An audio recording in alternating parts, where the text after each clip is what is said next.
Hello, আসসালামু আলাইকুম viewers. আশা করি আল্লাহ তাআলার অশেষ রহমতে আপনারা সবাই ভালো আছেন। তো ইনশাআল্লাহ আমি নীরব হাসান রাজ আপনাদের দোয়ায় ভালো আছি। তো অনেক দিন যাবত আপনাদের সঙ্গে কোনো ধরনের ভিডিও কিন্তু শেয়ার করতে পারতেছি না বিভিন্ন কারণে। তো ভিউয়ার্স, আজকে রাজনৈতিক বিষয় এবং আমাদের বাংলাদেশের বর্তমান পরিস্থিতি নিয়ে কিছু বিষয় আপনাদের সাথে শেয়ার করতে চাচ্ছি এবং আলোচনা করতে চাচ্ছি। তো সেই বিষয়গুলো শেয়ার করার আগে আমি ছোট্ট একটি ভিডিও ইন্ট্রো থেকে ফিরে আসতেছি। সঙ্গেই থাকবেন সবাই।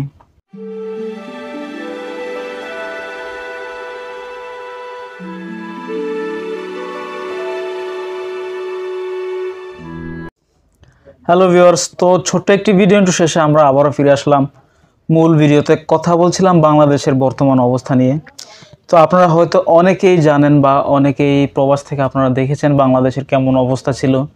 আর যারা বাংলাদেশে আছেন তারা তো আসলে সেই সমস্যা ফেসই করেছেন। তো আমরা যারা প্রবাসী আছি তারাও আসলে অনেক ভোগান্তির শিকার হয়েছে, কেননা এই আন্দোলনের ফলে কিন্তু বাংলাদেশের নেট তারপর যোগাযোগ ব্যবস্থা সম্পূর্ণ বন্ধ ছিল। আমরা কিন্তু অনেক কষ্ট করেছি পরিবারের সাথে কোনো রকমের যোগাযোগ করতে পারেন।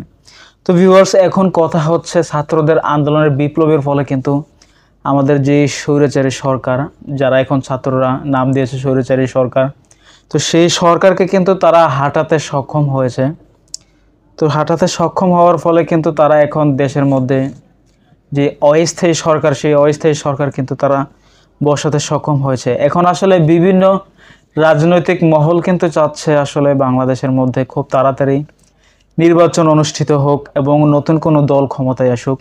তো এখন সাধারণ মানুষের মত বিনিময়ে যেরকম একটি চাওয়া শুনলাম যে এখন বর্তমান যে সরকার ক্ষমতায় বসেছেন ডক্টর ইউনূস, উনি যদি বেশ কয়েক বছর বা অনেক দিন যদি ক্ষমতায় থাকেন, দেশটাকে যদি সংস্কার করে দিয়ে যান, তখন কিন্তু আসলে পরবর্তী নির্বাচনের জন্য সহজ হয়ে যাবে। কিন্তু রাজনৈতিক বিভিন্ন দলের যেরকম তৎপরতা, তাদের তৎপরতা দেখে বুঝে যাচ্ছে যে আসলে তাদের জন্য অতি শীঘ্রই নির্বাচন অনুষ্ঠিত করতে হবে। কিন্তু সেটা যদি হয়, সেটা কিন্তু দেশের মানুষের জন্য কোনো রকমের কল্যাণ বয়ে আনবে না, কেননা আমাদের বাংলাদেশের এরকম একটি ভাঙচুর অবস্থা। তো এই ভাঙচুর অবস্থার মধ্যে আসলে এখন নির্বাচন কোনোভাবেই কাম্য নয়। দেশ আগে তার সঠিক অবস্থানে দাঁড়াতে হবে।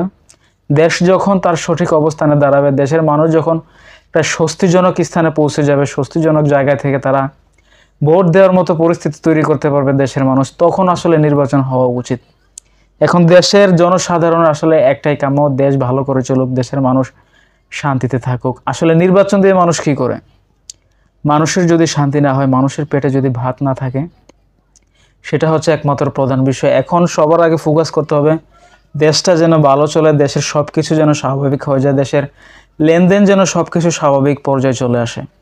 তারপর হয়তো দেশের জনগণের মানুষও একটা সময় যে বলবে এখন এই মুহূর্তে নির্বাচন দেওয়া উচিত। তো এখন বর্তমানে যে ক্রাইসিস চলতেছে, এই মোমেন্টে কিন্তু নির্বাচন কোনোভাবেই কাম্য নয়। তো আমার ভিডিওটি আপনারা হয়তো অনেকেই দেখেছেন, অনেক ভিউয়ার্সই দেখতেছেন।